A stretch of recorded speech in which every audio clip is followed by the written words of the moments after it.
Thank you everybody for joining us today for ArtTactic's second annual market talk in partnership with London Art Week. Though we're sad that we can't be together in person this year as we were last year, we're still very excited for today's panel topic, which is demystifying the old masters market, where we will talk about the process of attribution, the language used when discussing attribution, and how the degrees of which can impact in artwork's value. So as a reminder, if you are interested in learning more about the topic, ArtTactic has an introductory lecture series on the Old Masters Market on their website, as well as our third annual Old Master Paintings Report, which all of today's participants will get a special discount on. And all of the information for that is on the event page of London Art Week. So without further ado, I'd like to introduce our panelists. We have Mr. David Pollack tuning in with us from New York, who is an auctioneer and senior vice president and specialist for the Old Master Paintings Department at Sotheby's. We have Dr. Molly Dorkin, an associate director for Old Masters and head of research at the Simon C. Dickinson Gallery with locations in London and New York. And finally, we have Will Elliott, the former London director of Carnegie Gallery and now founder and director of his own firm, Elliott Fine Art. And I probably shouldn't forget to introduce myself. My name is Megan Locke. I am the Old Masters researcher for ArtTactic and the manager of Stephen Ongpin Fine Art Gallery in London. So as we get started, one of the reasons that I wanted to have a discussion on this topic was because in January, I was actually reading an auction catalog with my sister, who is not in the art world, and there was a drawing in the manner of another artist, and she asked me what that meant, and I realized I actually found myself struggling to give a response, and the only answer I could give was it was in some way in the style of the artist, but not an authentic work by him, which is why it was quite inexpensive. And then it dawned on me that even though I'm in the industry, some of this vocabulary is still a bit lost on me, and I'm sure I'm not the only one. So thank you to David, Molly, and Will for joining us today to help shed some light on the question of attribution in the Old Masters. Well, David, being our representative from an auction house, I will start with you. And I think for a topic like this, the best place to start is from the beginning. So, when a painting enters the department at Sotheby's, how do you typically begin your evaluation of attribution and valuation? Thanks so much, Megan. We're lucky in that, working at an auction house, we have a large team, and, galleries have large teams, but I think typically auction houses have global networks of internal specialists that can ping information and opinions off of each other. And that's really where we start the process. So when any painting that comes in, we usually have checking sessions, we'll call them, or hilling sessions at other places, where a group of pictures will come in and literally one by one, you stand in front of the picture, you bring out all the information that is known about it, its previous provenance. Was it sold in the last 10 years? Was it sold in the last 100 years? What are the old attributions? Is it published somewhere? Has it ever been in an exhibition? Is it published on one of the great digital databases that are out there now, which we can talk about? And so we gather all that and we say, okay, has it always been called Rembrandt? Or was it called Govert Flink 30 years ago and then switched to Rembrandt? And then was it cleaned? And then did a signature come out? And so we gather all of this information and we decide, are we happy with the current day attribution that the auction house that we have put on it? Or does it need new research? More often than not, I would say 90% of the time, there's more work to be done. And that will involve understanding the back of the picture, trying to find, has it been in old auctions that we didn't know about? Has it been in old exhibitions that we don't know about? Who do we need to write to? I think that the partnership, and we'll talk about this later, the partnership between internal specialists and curators who are subdivided specialists in their own field is incredibly important. And so if it's an early Netherlanders painting, do we need to write to, let's say, Marion Ainsworth, who's the curator at the Metropolitan Museum? who is a specialist on Baron Ben Orley or Jan Bossart. Who is the world's leading expert that will help us, that will give the picture some validity, either of being by an artist or not being by an artist. We gather all that information, and then ultimately we make a decision. Do we call it fully by an artist or manner of? Have we done the technical? Have we done dendrochronology on a picture? So there's all sorts of steps that go into, but it starts with that initial sort of looking as a team. Okay, well, so or elaborating on that, Molly, is it much different for you working at a larger gallery, or as you have a bit more choice into what you take into stock or on consignment, do you try and avoid works with qualified attributions for the most part, or so how does it work for you guys? Well, I think David explained it really well. And at a gallery like Dickinson, a lot of us have auction experience and a lot of us come from auction house backgrounds. I mean, Simon Dickinson was the head of Old Masters at Christie's before he joined us. I worked at Christie's for a while. A number of us have this experience, which is great because it means that we all have this same training for how to evaluate pictures. And also you see such volumes at an auction house that it's a very good training if you're going to end up at a gallery. And I think it's especially useful because it also means that we all use the same vocabulary. I mean, it's confusing enough talking about things like manner of and circle of and attributed to, but I can only imagine, Sotheby's had one vocabulary and Dickinson meant something completely different when they said circle of. The buyers wouldn't know how to interpret this information.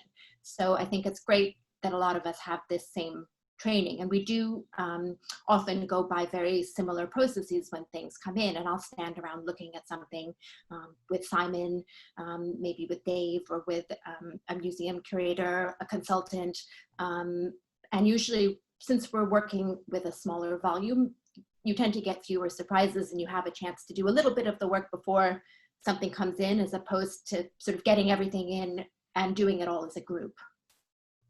Okay. Well, so Will, I know you've also, been on the gallery side, but now that you work as an individual without a larger department, has that brought any practical changes to your process or the way that you think about your offering? Yeah, sure. So at the foundation of things, the way I tackle the research and the attribution is very much along the lines of what David and Molly have already succinctly talked about. But being a newly established and small dealer, a one-man band effectively, there are probably two considerations that I keep in mind when looking at buying a work. And these are two things that I don't imagine David or Molly really have to think about. And the first is having a research library. So having a great research library is really the keystone to hitting the ground running with getting an attribution. And as we all know, our historical books are very expensive. So it takes a long time to construct a good library and takes a lot of resources. And for me, that's very much in its infancy. And of course, in the COVID era, all the public libraries have been shut. So that's exacerbated the situation. So for me, of course, it's not an insurmountable obstacle, but it's something very much to bear in mind at the beginning. And luckily, the Old Master world is quite a collegial one. So a couple of generous dealers, one who you know very well, Meg, has said to me, come and use my library whenever you want. So that does make a difference. It does help.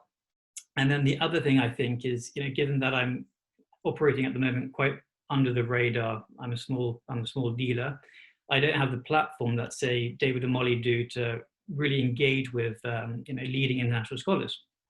And hopefully that will change over time as my reputation grows, as my status in the market grows as well. But in these early days, that's another thing which I have to bear in mind. Okay, well, and it sounds, from everybody's point of view, there's a somewhat similar approach when a work first comes to you or to your gallery or to your department. From the ArtTactic data as well, actually looking back over the last 5 years of Old Masters auction data, actually 80% of the works that have come to market have been fully attributed, so fully by an artist. But that last 20%, I think, is, kind of what we're really trying to tackle today. what, I guess the question is, what do you do when an attribution is not fully known? So, we touched slightly on some of the qualifiers to attribution, being manner of or circle of, but sometimes many viewers, and I'll be honest, myself included, don't actually know what they all mean. So, well, I guess we'll just go back in the circle a little bit on this one. But so David, when an attribution, after you go through your initial process, when an attribution isn't fully known, so, if you can't fully say that something is by Rembrandt, so in what situations might you use the modifiers we've discussed? Just as an example, what would make you label something circle of as opposed to follower of or after an artist? So these modifiers do have specific meaning, and they are meant to address very real scenarios, essentially. If we say, for instance, that something is Rembrandt, we can use the name Rembrandt because it's helpful in this case, Rembrandt and studio. We're saying that we believe that Rembrandt literally painted part of it, and that members of his workshop painted part of it, okay? So you have to understand, I think context, and as always in life, but as it pertains to old masters, really is important. For many of these artists, they had large workshop productions, and they had long-lasting influence over their communities and over the larger art world. So, Rembrandt was a very busy artist, especially after he moved to Amsterdam, and he had a group of painters who became very influential in their own right. But at the time when he was painting, he was so busy that he might paint the important bits, right, if you will, the face and the hands perhaps, but then maybe a workshop specialist would come in and paint the drapery and paint the sleeves. And that was the same for many artists. So, now we're hundreds of years later left to discern, well, why is the face so much better, quote unquote, than the sleeves? The question of what better means is really at the crux of what we're talking about. And it can be difficult, understanding what quality is, what we mean when we say quality. And that's really what we're doing here, is we're trying to understand, well, what is the signature style of a particular artist, and does the painting in question meet that standard? So when we say circle of, you were asking about, what circle of really means is that it's in the style of that artist, and from a chronological perspective, it's probably painted within the lifetime or very close to the lifetime of that artist, but maybe it was done in the same city and it's influenced by. So it's not someone in the workshop directly under the tutelage or the purview of the master. It's someone outside the workshop who is sort of taking in, who maybe was in Rome, when Caravaggio was painting, but wasn't really influenced by him, but was sort of in the mix, okay? And that's different than manner of, which is not only topographically distant, but also maybe a generation or two or three later as well. Okay. Well, so actually, quick side question.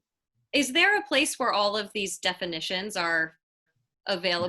Yes. Is that in the glossary of every old master catalog, you have a definition of terms. I encourage you all to study them, and because we really do define them in a very specific way. Yeah. And it's important because these are legal terms as well, and there's an element in that as well, sort of the world we're living in, why it's so important and what the expectations are from clients to stick by to be able to prove what the label is, right? Which is something new, I think, even from 30 years ago. Yeah. Well, so yeah, we just have to read the fine print, as we're always told, and yet very rarely do. Well, so Will and Molly, now being more on the private side, being at galleries, I don't know if it's my imagination, but I find when I'm, walking around an art fair or an exhibition, looking around the offering for galleries, it seems that I come across fewer works with modified attributions, or that those qualifiers, there's not as much of a range. So, you'd probably only see attributed to Rembrandt or Rembrandt and studio, as opposed to manner of, circle of, follower of, some of the slightly more distant ones. So again, correct me if I'm wrong, if that's part of my imagination, or, is there a reason for this in terms of your offering? Well, Will, I guess we can start with you this time.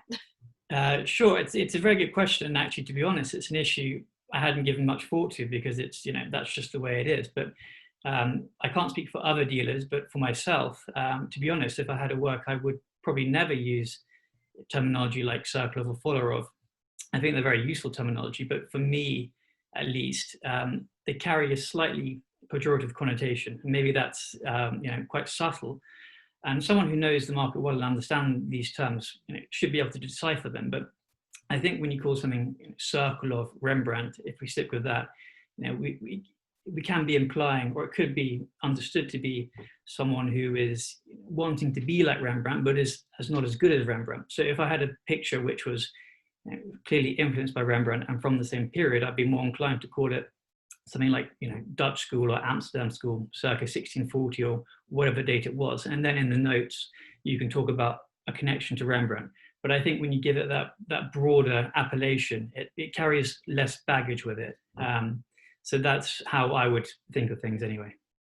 And I think just to jump in, I mean, I think that what Will just touched on is something that we discuss all the time, because, is there really a difference in the object and what you're calling? If you call something Dutch school 17th century and write in an essay that it's related to Rembrandt and it's influenced by X, Y, and Z paintings, or because once you put that name on it, you're right, it can become loaded. And so there is an element of strategy,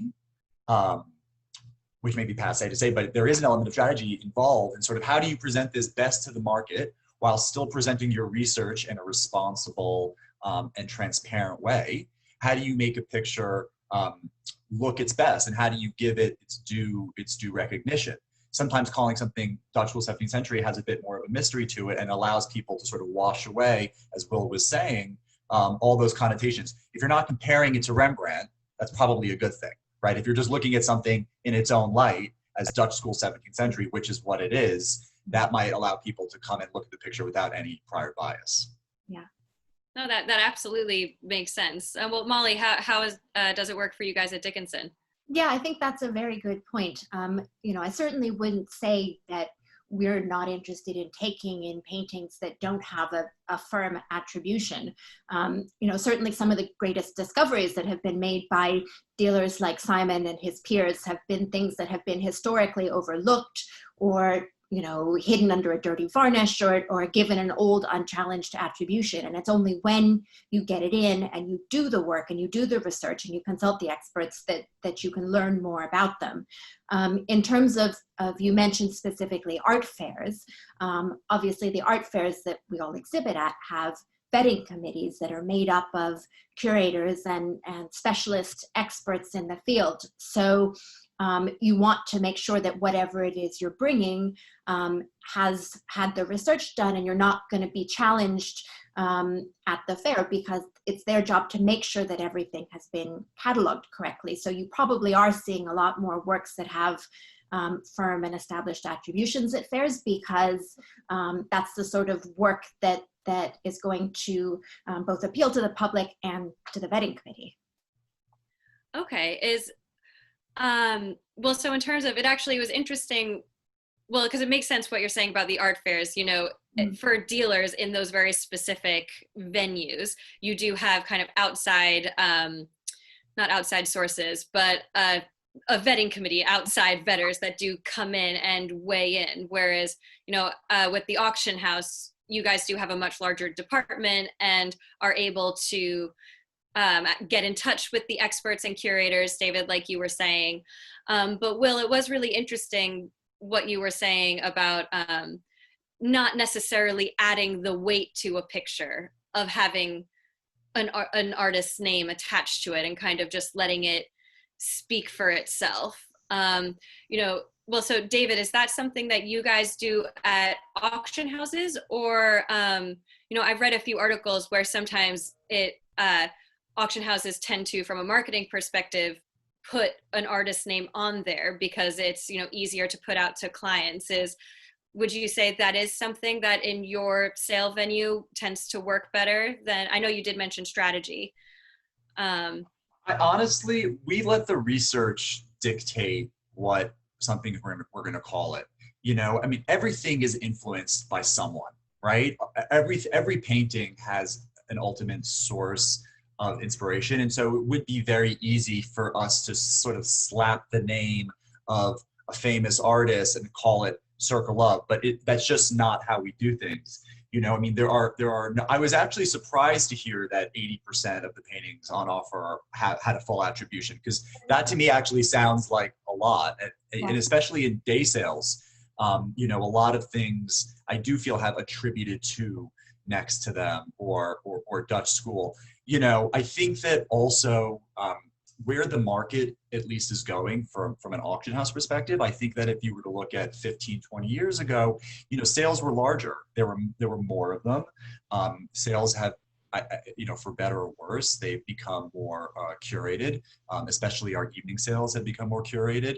And so, you know, who we are marketing to, you know, to our clients, you know, they, just like, you know, the same clients that go to TAFOF require and are looking for higher end material. And so in an evening sale, yeah, the vast majority of pictures are fully attributed.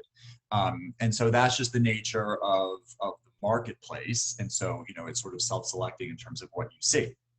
But to go back to your question, I think that every painting dictates itself. You know, if we can't call something, if something is really an enigma and we've reached out to 10 scholars and we've gone through all the databases and we just can't get there, yeah, we'll call something Dutch school 17th century.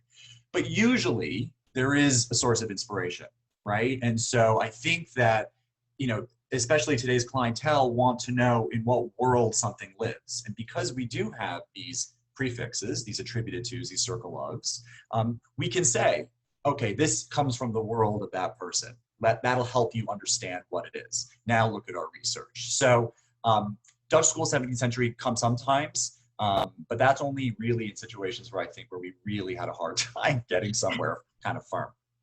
Yeah. Well, so you actually in that last explanation touched on, well, the next question and the heart of the panel. But so this is a question for everybody and we can go around, but what are your thoughts, and we can get more granular as we go, but on how attribution impacts value? So, well, David, what you had just touched on was you were surprised to hear that there were so many full attributions in day sales, which as we've talked about in the past, you know, day sales obviously have a lower price point typically. But, you know, so I guess the general question is, what are your thoughts on how attribution impact value? And do you think there's any exceptions to the rule? Well, so Molly, we can start with you this time. Sure. Yeah, I think it absolutely is a factor. It's just not the only factor. And I think sometimes people get hung up on putting a name on something, and that really matters to some collectors, that they know the story of the painting and they feel very confident in it. Whereas for others, it's really more about the image itself, or maybe it's a portrait and it's the subject of the portrait that's of greater interest than the name of the artist who painted it. So you do sometimes, especially at auction, when there are really great quirky images that sort of turn up without an attribution, and they make big prices because people find them really appealing for the images themselves, even in the absence of a firm attribution or an attribution that's given in full. So it's definitely a factor. It's just not the only one. No, absolutely. Well, Will, did you want to chime in as well? Yeah, sure. So I think the attribution, you know, that is the fundamental factor in determining the value. I think it always has been, and it always will be. If you take a Rembrandt, and then in the parallel universe, you have the exact same painting, but it's not called a Rembrandt. Of course, the one with the name Rembrandt is going to be worth significantly more. And I think, you know, that's to do with the cultural cachet of owning you know, a known artist of importance, and also knowing the name helps place the artist within its historical context. But that said, I think the market is becoming increasingly image-based, and people are responding to striking, impactful images. And I think the gap is starting to narrow a little bit between high quality works which have modified attributions and fully attributed works. And of course, it does also depend very much on the period. If you take a Italian, Flemish, 15th, 16th century work, because we know less about those artists, often because documents haven't come down to us, you have a lot of artists working at the highest level and we just don't know who they are. So works in those periods can make, well over $1 million at auction or on the private market. And the same to a certain extent for Caravagesse works, because that's a very attributionally complex area. But I think when you move forward into the 18th century, the 19th century, works which have these modified attributions, you very rarely see them making big prices. I mean, I think that's changing a little bit as well, but not as quickly as the 16th, 17th century. Well, David, you did touch on it a little bit, but was there anything you wanted to add? No, I think I think what Will said is right. We have to also recognize the different tiers of artists, right? I think you take on the burden of proof is much higher when you're calling something Botticelli, Rubens, Rembrandt, these sort of top tier blue chip names. You really have to be, I think, certain, and that's why you see these long essays and all this technical research put out, because if something is a rediscovery perhaps of one of these artists, you do have to really prove it to the best of your ability. But then as you go through these other tiers of old masters that are maybe perhaps less household names, I agree with Will that we are living very much, I think, in an image-based, taste-based marketplace where certain clients, we had a picture last year that was just called simply Flemish School. It was a Tower of Babel, large, beautiful canvas. It was very in your face, very symmetrical. It had a lot of the sort of elements that I think new clients or traditional clients as well have looked for. And even as an anonymous picture, there were 5, 6 clients competing after it. And that was after it had been sold again 2 years prior, which is rare, I think, in the old master world. So we are living in an image-based market. But I agree with you, as you move into the 18th, 19th century, because signatures are much more prevalent, and because we know that artists tend to take credit much more so in a real way than they perhaps did earlier on. You really do want something to be more fully attributed later on. Yeah, you're never going to get a circle of Monet painting. That's right. Exactly.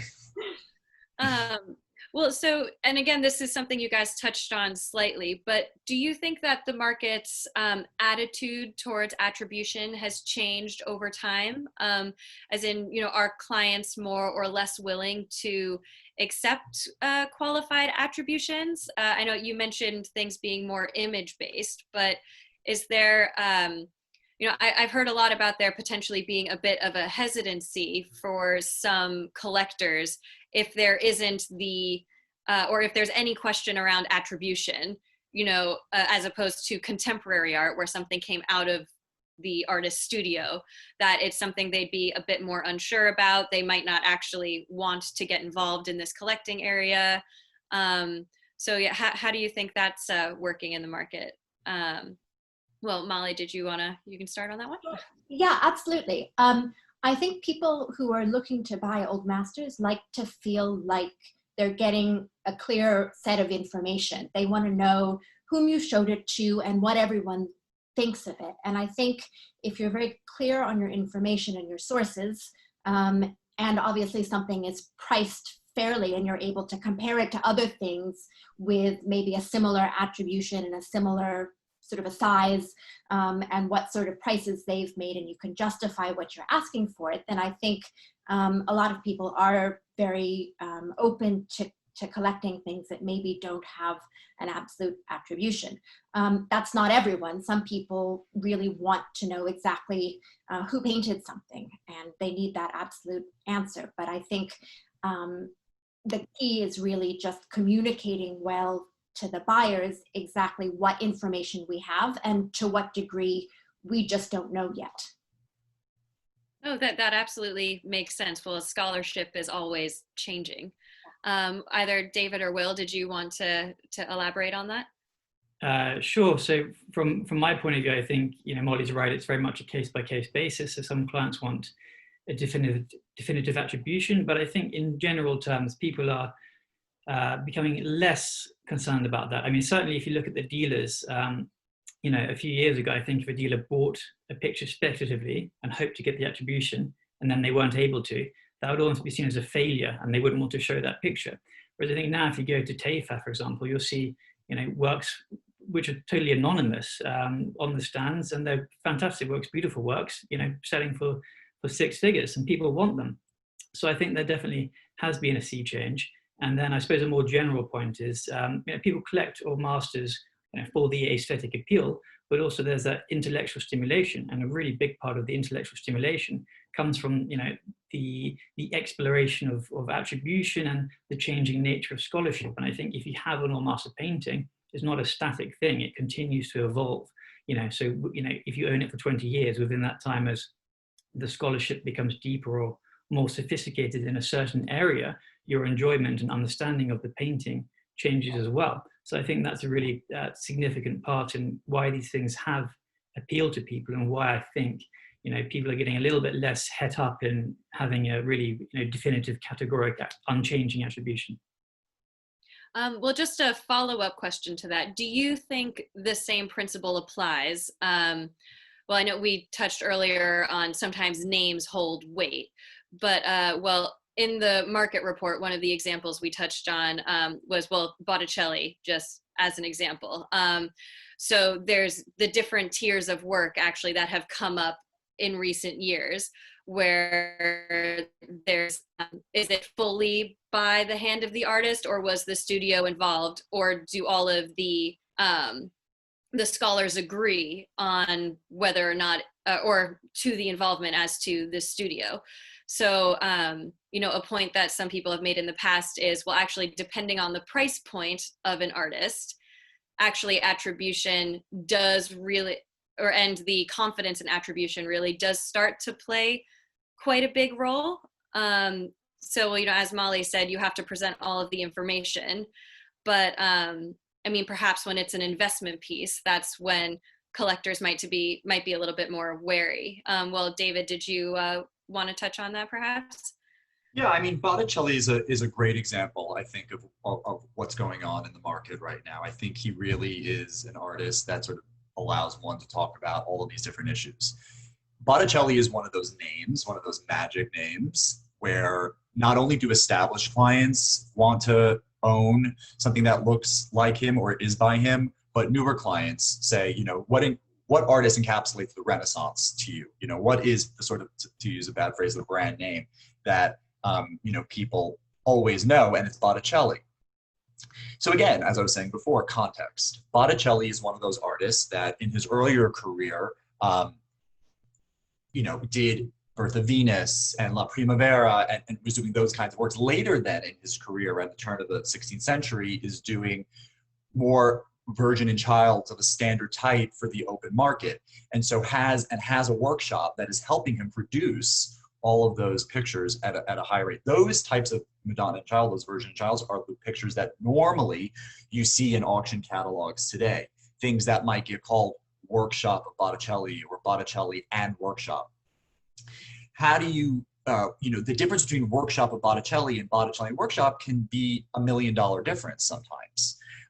And so you have to put together the information to help people understand, well, what is making that difference? Oftentimes with this particular artist, it can be the underdrawing.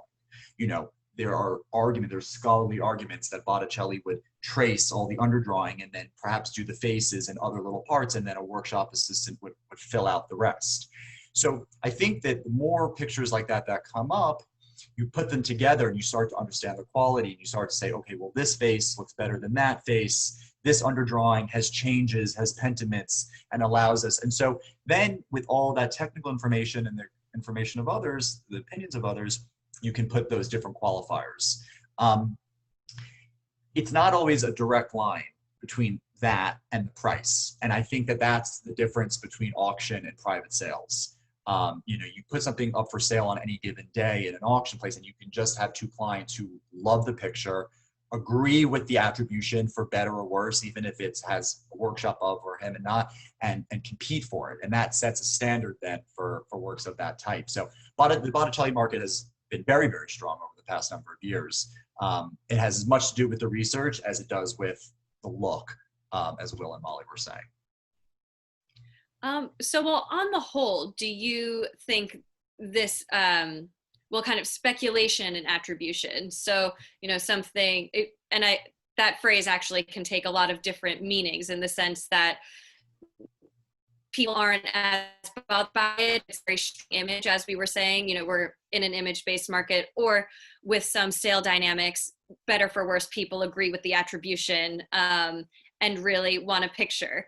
Do you think that, the question of attribution that is present, throughout several levels of the old masters market, as opposed to the contemporary market, is that a good thing for us as a whole, or us being the old masters? Or is it actually somewhat negative, just looking at where the market might be going, and if people are a bit nervous as to that speculation? Well, Will, did you want to touch on that?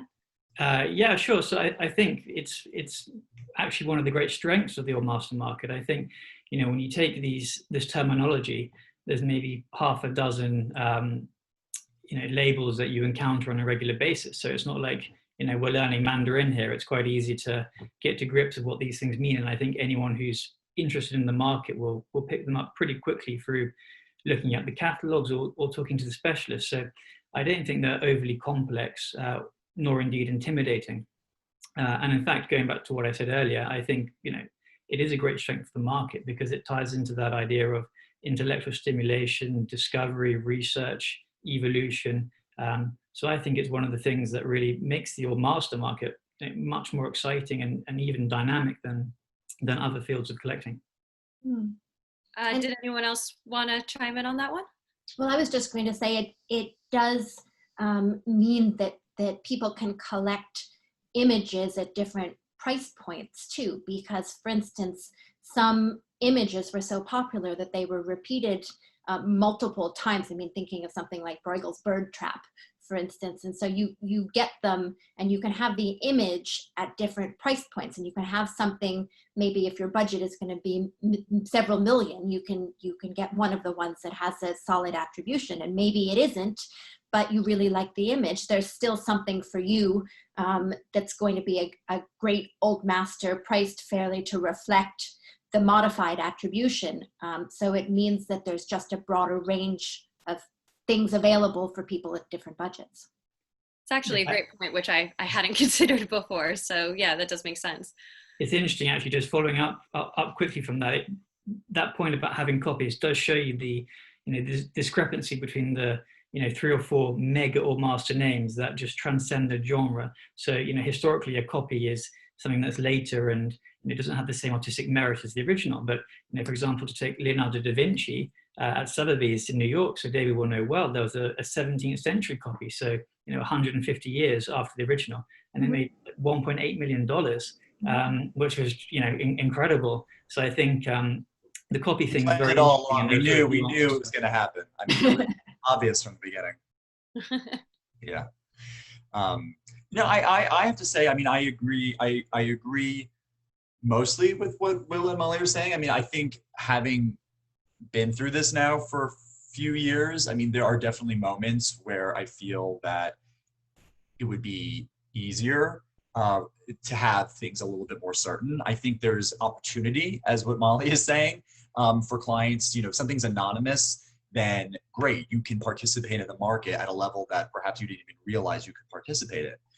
With that having been said, I do think we are living in an age of sort of binary truths, for better or worse. And I think that people do want to know what it is they have.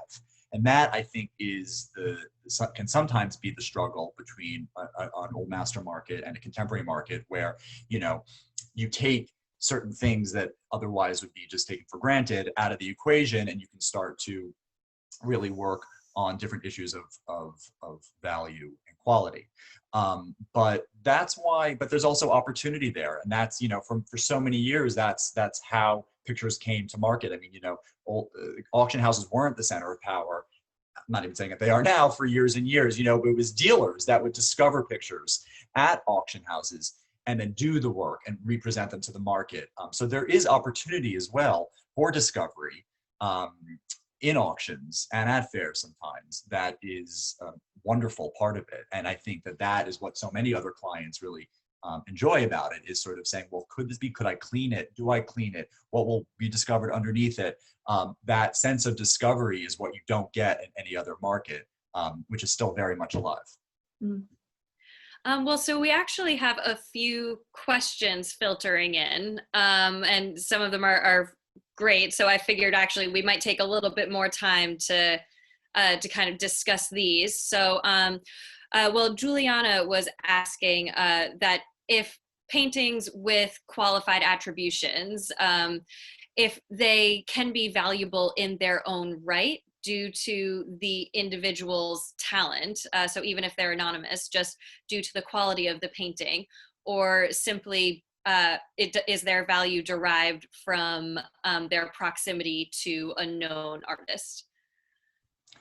So David, Former. I would say the former. I mean, ultimately, quality drives, everything.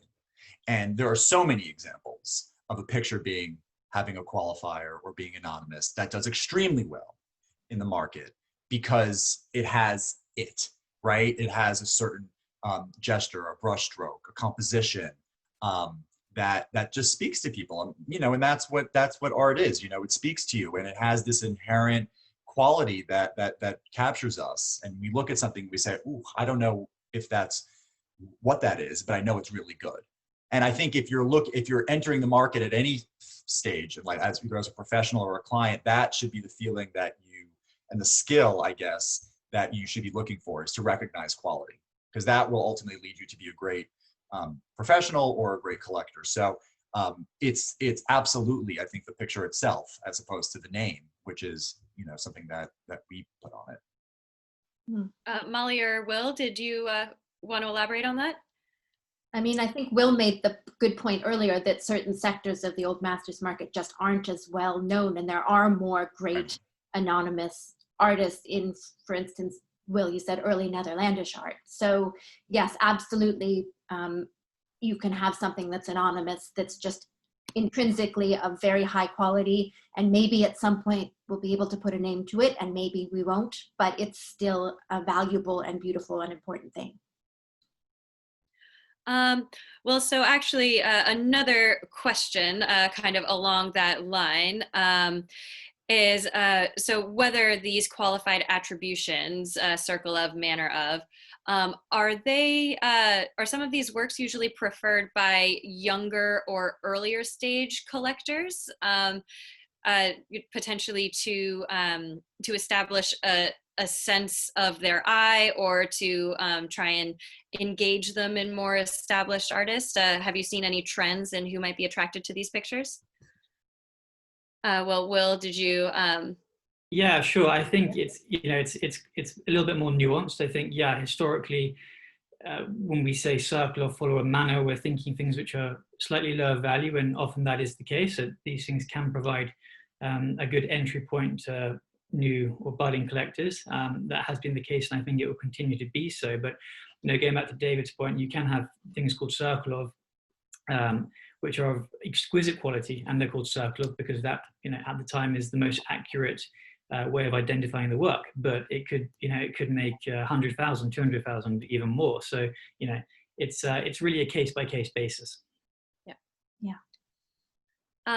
Well, David, we have a few questions kind of circling around the same point, but you did mention earlier burden of proof, and which ties into client expectations and liability. So several people are wondering, how frequently is there a disagreement in the attribution of an artwork, and how is that tackled? I know that involves disagreeing scholars or changing scholarship down the line. Yeah, I know it's always an interesting subject, but so because we're all friends here, all 144 of us or whatever it is, I think we have to be very sort of transparent about, I'll call it a hierarchy. I mean, there are books that are considered more sound and more reliable than other books. There are many, many great scholars out there, some of whom have a very specific very specific study in one particular artist, and they wrote the catalog raisonné on that particular artist. It is important to get that person's opinion. If that scholar, you know, who's the expert on whatever artist, you know, let's call it, Rembrandt's just a great example to keep going back to, you know, if Ernst van Vettering, right, who is the leader of the Rembrandt Research Project, had said and published in his book that this is by Rembrandt, that's an important thing to know. If you have a couple of other scholars, though, that are well respected, come and say, no, I don't think it's by Rembrandt, that can be difficult, of course. But, you know, who are those scholars? You know, have they published on early Rembrandt, on the self-portraits, on the late religious works? So you have to understand the source. But yeah, there are disagreements oftentimes. And that is sometimes why we might put the qualifier, which we haven't really spoken about much yet, is attributed to. And in auction parlance, attributed to means that the auction house basically believes that it is probably by that artist, but there is some bit of evidence holding us back from saying that we can confidently say it's by him in full. We take it very, very seriously when we call something by an artist in full. We're saying that there's essentially universal consensus, that it has a history, that it might be signed and dated. There's really strong evidence to call something. But there is sometimes a scholar who puts out an argument that says it's not by that artist. And so we have to pull back a little bit. So it's not simple, it's not always straightforward, but there are disagreements sometimes, and we just try and be transparent about it. And sometimes, by the way, auction houses do disagree with the scholar. And so I think that's why you have to have very good, qualified experts that have been in the business for 35, 40 years, which thankfully we do, although I'm not one of those people. Well, a bit of a follow-up to that, actually. Do you think that there is a bit of a different expectation between auction houses and dealers when it comes to, well, risk management, or I guess liability, would you say? Because, you know, auctions are obviously much more public sales as opposed to dealers, which, you know, are on a slightly more personal level. Well, Molly, did you want to touch on that at all? Do you feel there's a bit of a difference in the way they're handled? I think we're all working for the same thing, which is to try to uncover as much information as possible. And, you know, okay, not every dealer in the world is gonna be following the process, and it's not as public as the auction. So, you know, you need to know who you're working with and make sure that you're going to be working with somebody who's reliable and whose opinions you trust, and who you can trust to do their homework, basically. But I do think that on a whole, we're all looking for the same things, which are accurate information, so that we can present the information we have, and then somebody can make an informed decision based on the information we have.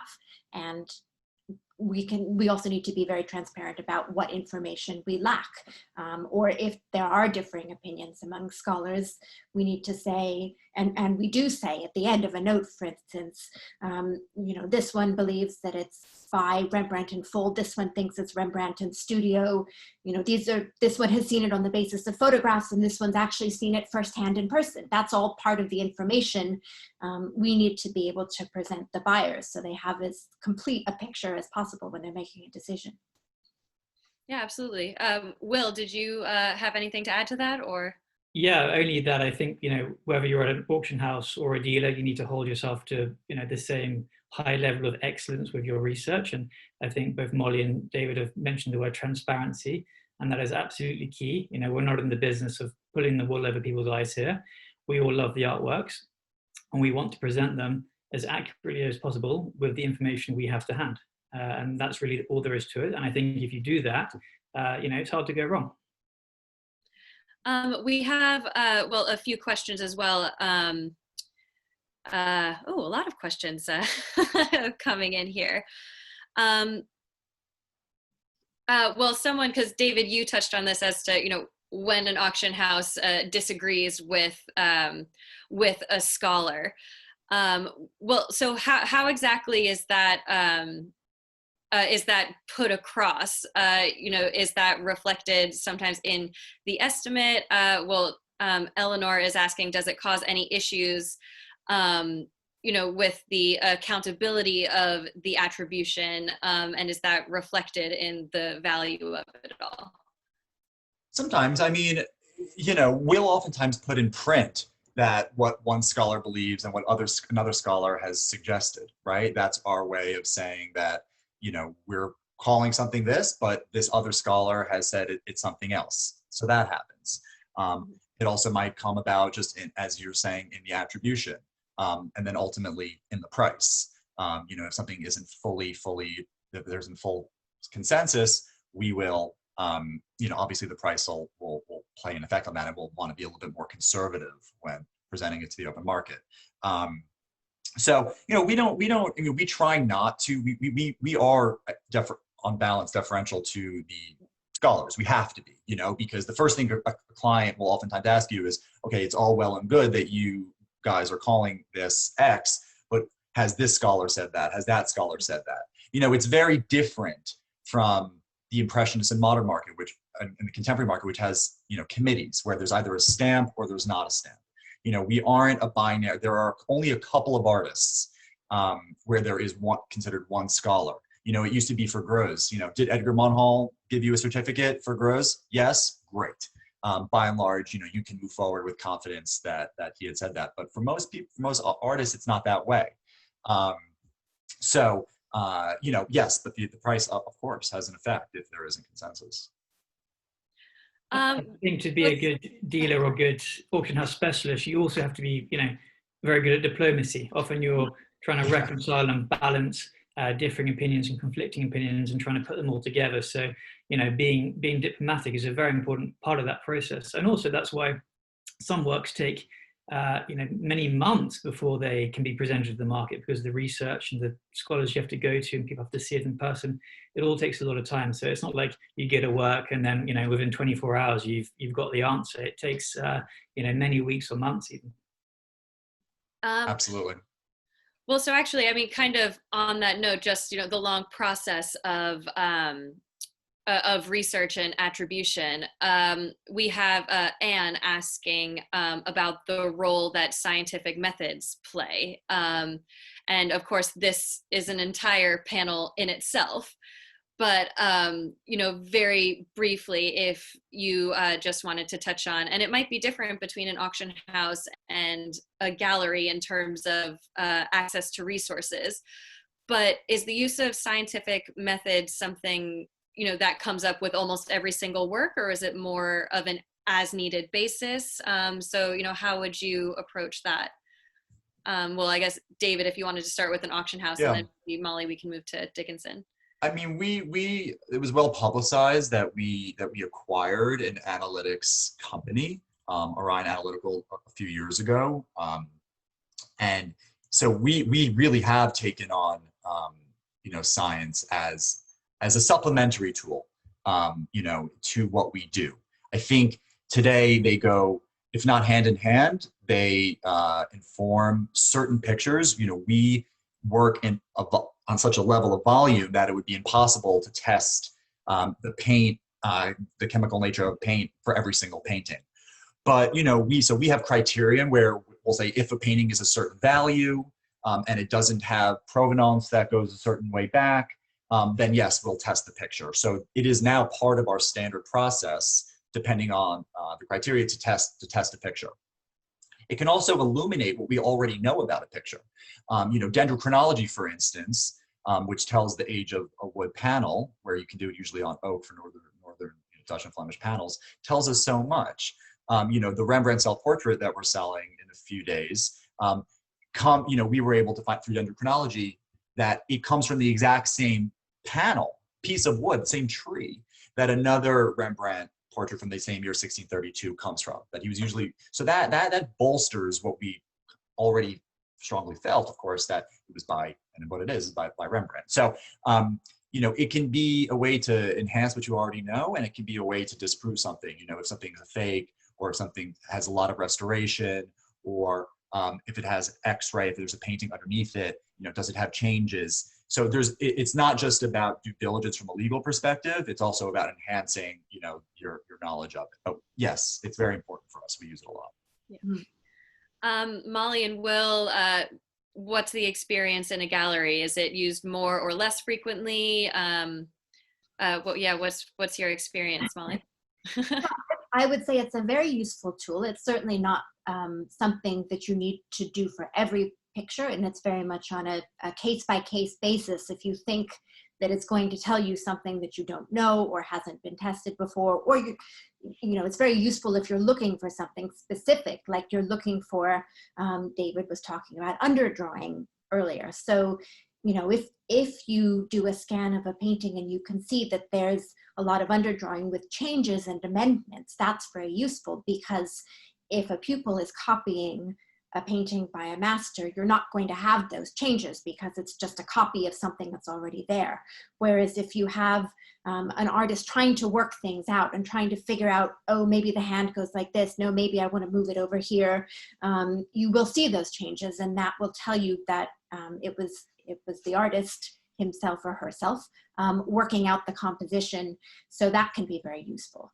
I think some people might think that it's a sort of yes or no absolute answer, test it scientifically, and you can tell if it's autograph. And often you're not going to see anything different if there's not underdrawing. You'll be using the same paints in the same place if it's by a pupil as by the master. So a scientific test on the pigment would come out identical. So often scientific tests can be very useful, maybe in determining that something isn't what you think it could be, like the paint isn't of the right period, or they're using a pigment that wouldn't be present if the painting were by Rembrandt. So it can prove that it's not, sometimes more easily than proving that it is. Actually, yeah, very, very good point. And I think sometimes not what people always want to hear, but is the reality of the situation. Well, so we are beginning to run a bit short on time. We do have quite a few questions filtering in. Several questions, on how other things impact values. So we'll just public service announcement to, some of our attendees. Unfortunately, we can't cover all of the questions, but we did have someone ask how condition, conservation, and other elements impact value. Actually, all of that is covered in the ArtTactic lecture. A lot of the questions that are being asked including, resources available, other issues that impact value, and some case studies of what we've been discussing today are all available via the lecture and the Old Master Paintings report that I mentioned earlier. Again, the information is on the London Art Week events website. But one nice question, which I think is probably a good one to end on, and we can go through all of us, is what advice do you all have for young people or new collectors that are looking to either enter the market or to become old master dealers, which is usually not one that I hear. Usually it's just if they want to start collecting. But Will, I think you are perfectly poised to touch on that to start. Sure. Obviously collecting and dealing are two different, there's a lot of overlap. They're two different things. So I suppose I'll take it from the dealer's point of view, which is, one, knowledge is the keystone. You have to have, sufficient knowledge to understand, what a painting is, when it was painted, roughly where it's from. That's, you need that to start the attributional process. So I think you need to have the, prerequisite knowledge, which comes, only from looking at pictures again and again and again, whether that's in the museum or in the auction houses. And I think the other thing in terms of being a dealer is you have to be quite brave, which is something you need to be able to push yourself and take calculated risks. When you buy something, it doesn't always turn out to be what you hoped it to be, and it's worth less than you thought it was. So, there's an element of risk reward there. And by nature, I'm probably quite conservative. So this is something I'm always, telling myself, push the boat out a little bit. You've got to go for it when you truly believe in your convictions. So I think it's that knowledge and, understanding the correct risk reward ratio. Molly, did you have any advice for budding collectors or dealers as well? Yeah, absolutely. I would 100% agree that looking at as many things as you can is incredibly useful, certainly at museums, but also, you know, people can go to the auction views and people can go to galleries, maybe less so now when everything's virtual, but normally, I think sometimes people forget that all of these things are open to the public, and it's really useful to see what's out there. And the examples you'll see in the museums are going to be the best of the best. So that's probably not going to teach you maybe the whole story, where if you're seeing things that are also in some of the lower value auctions, for instance, you'll see the different levels of quality and you'll start to be able to differentiate them. And also ask questions. I mean, we're all here to help. We're all here to answer questions. If you ask us a question or send us a photograph of a work you have, that's not a contract to sell it to us. It's not, you know, you're not bound to anything. We all are here to help answer questions about the artwork that people own. So I would say just use those resources. Well, David, anything to follow up on that one? All great advice. All great advice. I mean, I just think that, you know, I have new clients come to me sometimes and say, I want to buy an old master, you know, and I try and remind them that old masters are many centuries in many countries, many schools of painting, and that it's important to try and narrow down. I think it can be very daunting to enter into the field with all of these options, with all of this selection, and there is still a lot of selection for old masters. And so what I try and say is go to a museum and look for the best thing that captures you. Is it Caravaggio? Is it Peter Bruegel the Elder? You know, what is it? What is the look? What is this time period? And if you can start to narrow in that way, then, you know, someone like myself or Molly or Will can really introduce you to an entire world that might be 100 years, but 1,000 artists, you know, and so we can really try, and I think honing in on what it is you might like, ideally, we can then help you from there. And buy the best you can afford. I mean, I do think we are still in a marketplace, and I think that you know, there is something to be said about, you know, why are expensive paintings expensive? You know, it's sometimes people don't want to talk about it, but there's a reason. And I think that if you can buy the best that you can afford, even if it's by a secondary artist, this is an often, you know, oft-said phrase. You know, better to buy a sort of a great work by a second-tier artist than a lesser work by a big name. I totally believe in that. Some people don't, and they do have a checklist of names, but I think that ultimately, whatever tack you're taking, buying the best you can afford will set you up well for the future from an investment perspective, and you'll probably enjoy it more as well. Well, I think that's the perfect note to end on. So, well, thank you so much to David, Molly, and Will. Really appreciate you guys taking the time out of your Sunday. And to all of the participants, people who tuned in, thank you for spending the afternoon with us. And if you have any questions that we didn't get to, please feel free to email them in. My email is Megan, MEGAN, at ArtTactic.com. So happy to get back to you guys. But I hope everybody has a great, well, rest of their day if you're in New York with David, or great rest of your evening if you're here in England with us. So thank you again, everybody, and we'll speak soon.